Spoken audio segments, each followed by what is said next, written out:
Hi, so today we are moving on to talk about the philosopher, kind of broad thinker Walter Benjamin and his concept of how art has changed in light of technological reproduction. Now, the first issue that he was really addressing was the advent of the camera. Because, look, if painting for so many years had been striving and striving and striving for perfect pictorial imitation, or you think about the Dutch painters that would have these little settings of bananas and apples in a bowl, and they would put layers and layers and layers over of paint to try to get this to look exactly like the eye would perceive it. Then what happens when you introduce a camera? The camera can do that better than an artist, better than any of these painters. So it really changes our entire understanding or definition of art. So in some sense, this is when Benjamin is entering the conversation. He is, as you see from my notes here, he is not so interested in defining art for us, but he is interested in our experience of art and how these different modes of technological change, technological production and reproduction, shift our interaction with what we call art objects. He does think that our experience of art cannot be extracted from the social, political, and technological, in particular, context in which they appear. So I just wanted to take a minute to talk to you, in addition to what you've already seen and read with the notes, about his concept of the aura, A-U-R-A. So this is the most important idea on which Benjamin's theory really hinges. And aura is something I think we can all really understand. I think it's what appeals to many of us, even about the whole concept of art, is this idea that it has some sort of mystical, ritual, sacred importance, that exists beyond whatever the object is itself. But there's something that comes along with it that makes it otherworldly. Now, aura is explicitly for him linked to the question of authenticity or originality. So for those of you who have been lucky enough to see some of the great works of Western art in various museums around the world, I'm thinking of art that appears in Paris, the Mona Lisa, the original Van Goghs. I mean, some of these we have in New York too, of course. But when you see these pieces and you look at this art object and you know that Van Gogh's actual paintbrush touched this work of art. This is the original. Not only did his paintbrush touch it, he touched it, right? Like, this is the canvas that he created. He hung it. I mean, he built the canvas. Anytime you see these works of art that were linked to a historical trajectory, they belonged to the artist. The artist, him or herself, was there, created it. This is not an imitation. It's the original. There is something magical, right, that we can't even really describe to ourselves that comes along with that experience. This is the idea of the aura. So it's associated with authenticity and originality. So an imitation can't have the aura. And I'm going to give you three other concepts that go along with it too. So the aura is the quality of presence that is established in a domain of tradition. So in other words, as this piece appears in some sort of historical trajectory, you are taken in as a viewer to that particular historical trajectory. It is the context in which the original sits. So, you go to the Met, you see even items that might belong in a Japanese tea ceremony, and you admire the object behind the glass, and yet somehow by seeing these original objects, you are also taken into the act of a tea ceremony because of your closeness and your proximity to the original items. And then lastly is the testimony to the history the object has experienced. So how many hands did the object change? Who's owned it? Who possessed it? We've been talking about the art collector Charles Saatchi, who had Damien Hirst and Andre Serrano and others.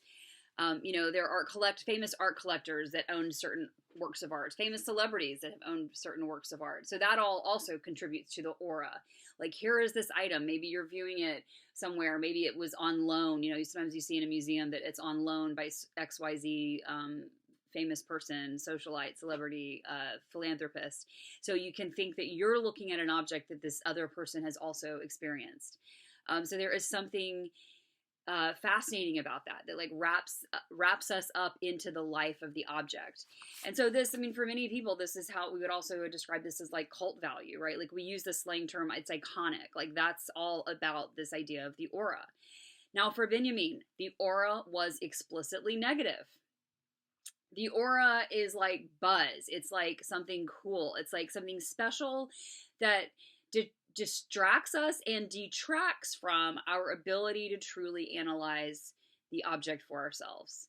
So, you know, I mean, in some of the things I've just listed, like some of these things that there's this cultural buzz around it, this historical thing that tells us that something is valuable and important. And then when we finally see it, we're inevitably going to think that it's amazing because we're being captured by this historical conversation that's told us this is something we should think is amazing, instead of looking at it for what it really is. So how does all of this connect to his idea of reproduction?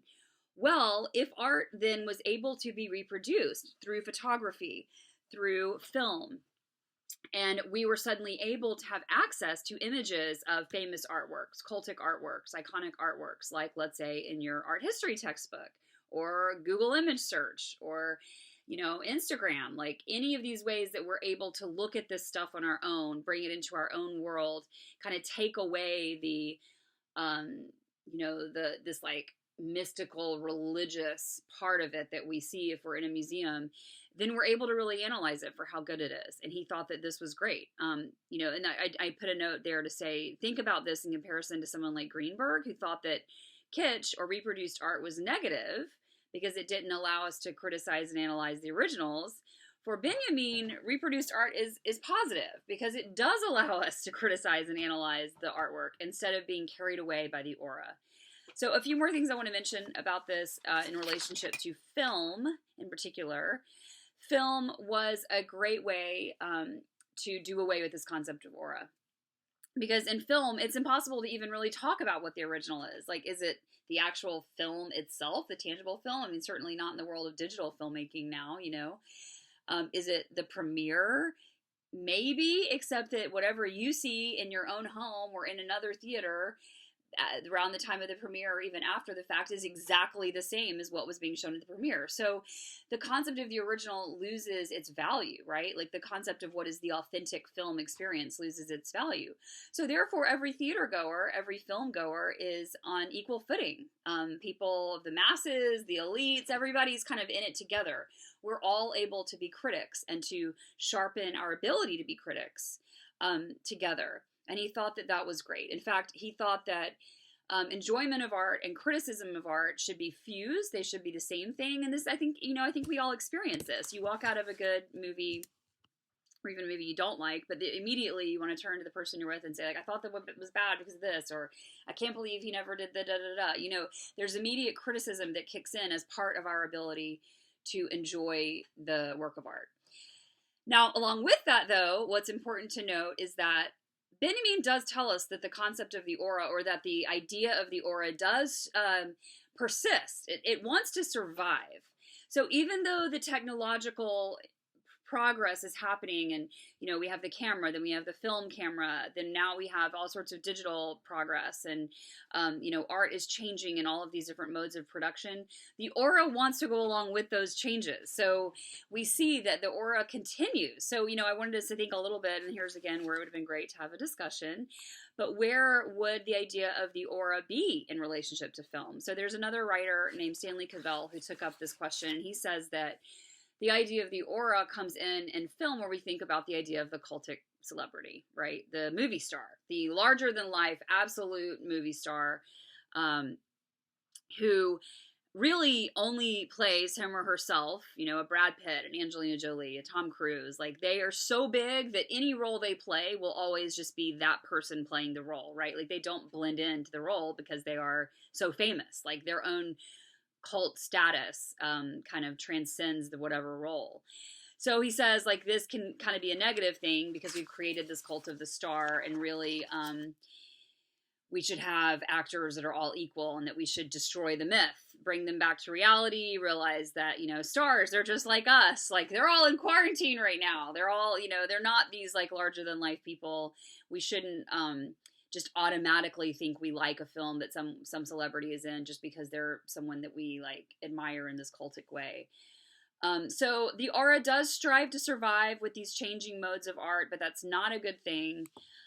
We need to constantly be pushing back against the concept of the aura because it doesn't allow us um, to criticize art, to analyze art ourselves. So a last question, and I've put this down below, is what does this essay tell us about the relationship between contemporary technological change and social change? So something to think about, and I do think there's a lot to be said now about digital media, the web, how these things are shifting in light of even more technological change, right? Even more profound ways of understanding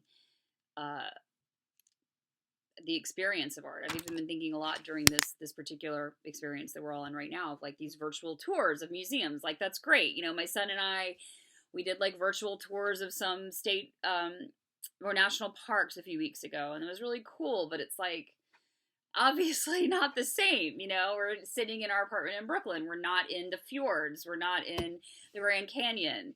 You could go on a tour of these world-class museums, and I'm sure it's cool and neat, but it's not the same, right? There is still this persistent idea that there is something about being in the presence of an original, in being physically in the space where these objects are, and that where we know those objects were once with these other people and in this historical narrative that really does add something for us. But this is the idea of the aura that Benjamin is known for. So, watch the 2 videos that I've posted, and yeah, we'll talk about it later. Bye.